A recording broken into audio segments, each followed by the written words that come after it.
Welcome to Party Animal Quilting. I'm Debbie Brown.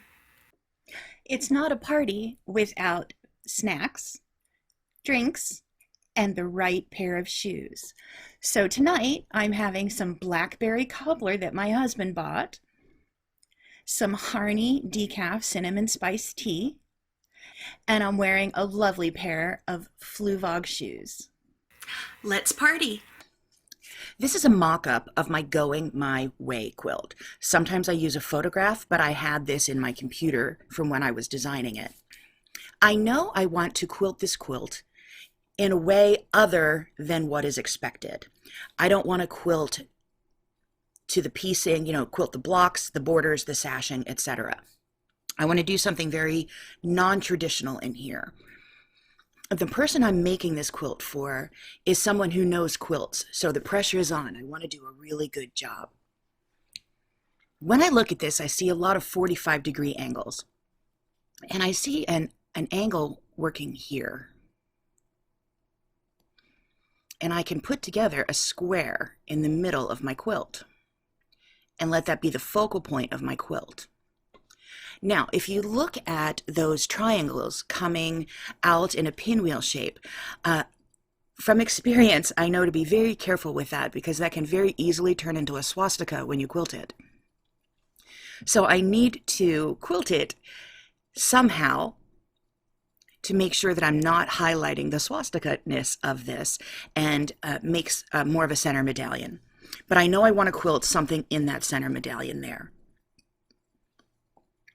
Another angle I see is out here toward the border.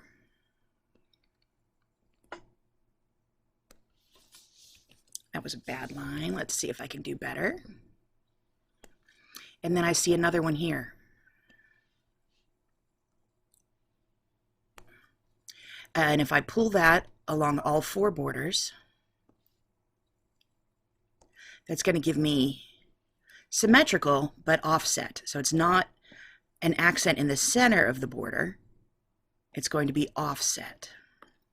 And I do like that. I've been looking at this quilt for 5 years, trying to figure out how to quilt it, and the time has come. So I see that, and I also have that same block I'm making the V's into the border on. It also exists to the right of it, so I can make a lesser one here.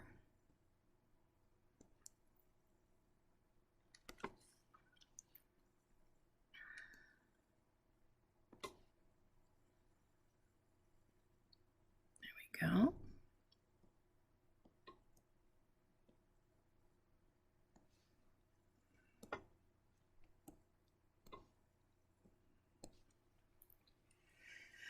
So I think that could be a lot of the design, but I found I can extrapolate these lines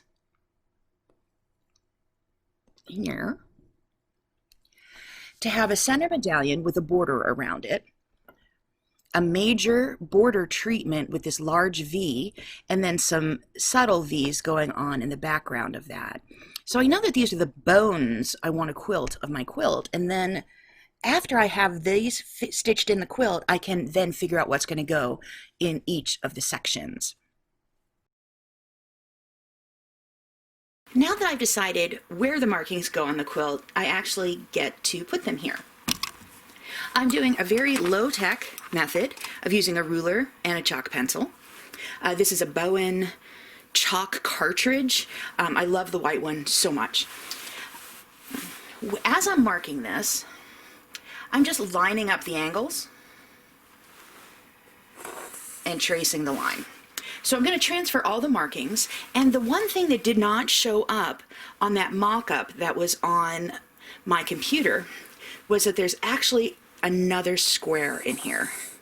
It looks like a rectangle on the computer drawing, but here there's a square. So I'm going to mark that square in the center of every block too.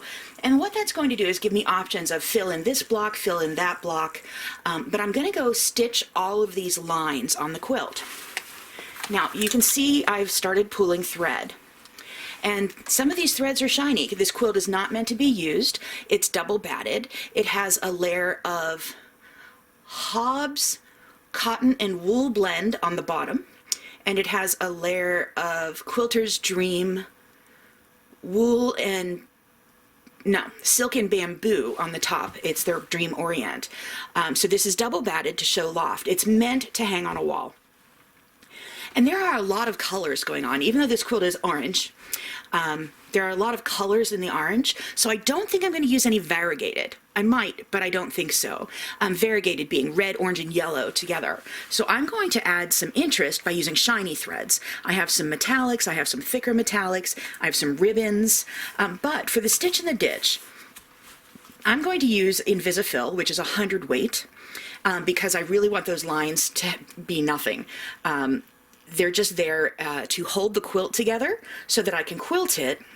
And then if I choose to make those lines show up, I can stitch over top of them with a more robust thread. So they're placeholders. I do not use Invisifill in the bobbin though. I use Deco Bob in the bobbin 100% of the time. So I'm going to match these two colors together. And they are so thin that when you take them next to each other, they look like the same color. So I'm going to thread my needle with the 100 weight Invisifill, and I'm going to thread my bobbin with the Deco Bob. If you want to know more about using threads in your quilts, I have an online class, Quilting Essentials, Thread, Needles, Batting, and Tension. So a lot of what I'm doing in here is covered in more depth in that online class. So this is a large quilt that is double batted, and it's going to be kind of cumbersome under my machine. It'll get less cumbersome as I go because as I quilt it, it will flatten and get thinner. But for now, this is going to be a little tedious. Fortunately, I'm only doing straight lines. So I have my walking foot on. I have a size 70 top stitch needle in my needle with that 100 weight thread, and then I have that 80 weight thread, the Deco Bob, in the bobbin. I am going to stitch a straight line along my straight line, and I am going to leave my knots that I can either just tie them, I can stitch them and tie them, or I can bury them. And I think I might bury the ones that show up on the heavily contrasting quilt fabric. But what's cool if I'm doing a lot of micro quilting is this thread is so thin you don't really need to bury your knots. You can just make a knot and tie it. I'm using a 2.4 millimeter stitch, which is a regular piecing length. I don't like to use a very long stitch when I'm doing stitch in the ditch or foundation quilting. This would be stitch in the ditch, except that I'm intentionally stitching not in the ditches.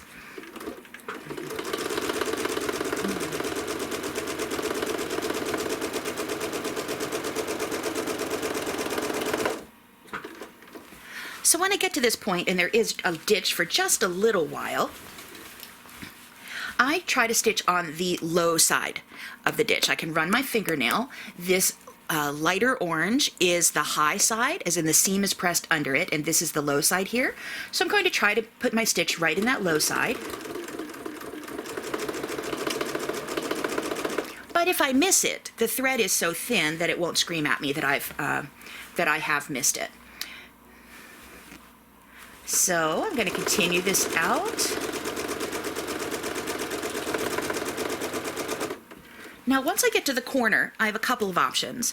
I'm making the square in the center of the quilt right now. I can either stop here, leave long tails, make a knot, or I can turn the quilt. The reason you would do this in top to bottom, make a knot, is that without rotating the quilt, I can then go do all of the other ones that are in this same orientation. But the quilt it's only 50-some, 60-some inches, so I don't, 58 maybe, so I don't mind twirling the quilt a little bit. So I'm going to turn.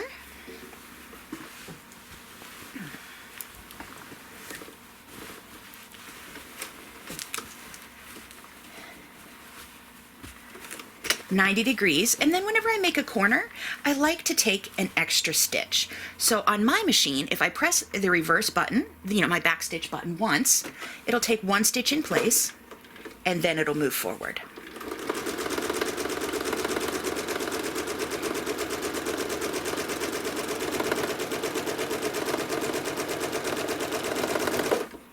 Now I'm pausing here because I have a bunch of lines. So I'm going to trace it out to here. Possibly this wasn't exactly 45 degrees and the line needed to move in just a skosh.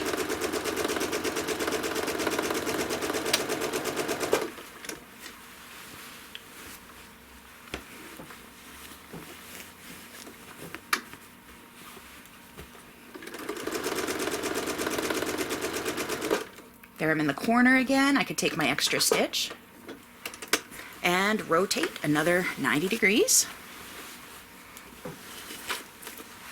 Once I do this, I'll be able to quilt in various parts of the quilt without stressing because the basting will hold.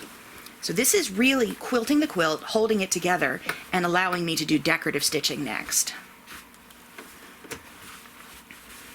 So stitch another.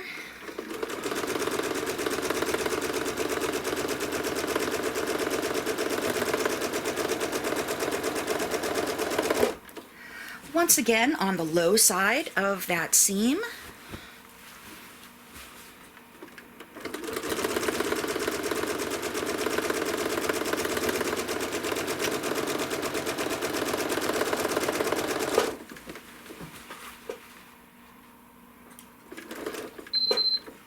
And take an extra stitch and turn. Even though this quilt is important to me and I want it to look beautiful, perfection, as in one stitch, I may not worry so much about because I do believe in the artistry of a quilt, that it's okay to look like a person did it.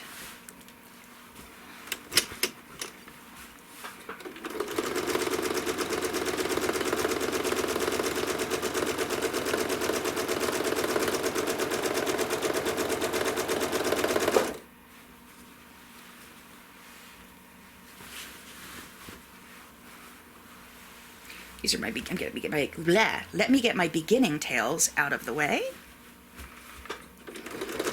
Stitch on the low side of that ditch.